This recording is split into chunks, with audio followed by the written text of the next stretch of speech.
I'm Sean Mosen for Agatsu.com. And are you making one of these 3 one-arm kettlebell mistakes? Alright, as I travel around and I give seminars around the world, there are 3 things that I very commonly see and check for when we start working with a one-arm swing. And this can be your high-tension one-arm swing where you're really loading it and firing up, or it can be more of a classical one-arm swing when you're just trying to use it as a primer for cleans or for the snatch. Okay, it doesn't matter. There's 3 mistakes still apply to both of them. So the first thing that I very commonly see is people taking their hand, the non-working hand, and grabbing their hip and then folding over the hip as they do the swing, right? So it looks something like this. They're set up, and then whatever swing they may be doing, they're kind of folding and doing this.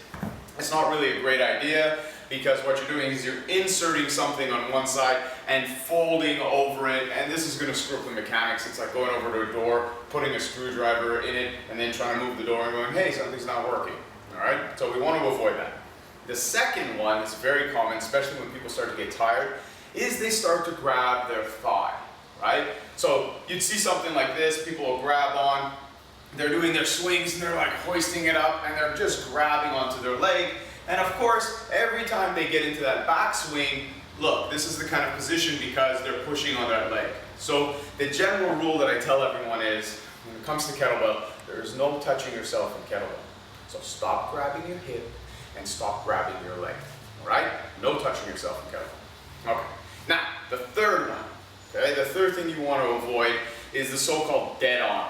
So the so-called non-working arm is just laying there to the side dead. So you see people doing swings and it looks something like this. I know, strange, right? You basically, it would be the equivalent of you running around like this, which is a little bit weird, okay? So if you wouldn't run like that, then don't swing like that. You want your arms working in conjunction with the rest of your body. So it's the same thing for the one-arm kettlebell swing, whether you're doing that high-tension version or you're doing a more classical version.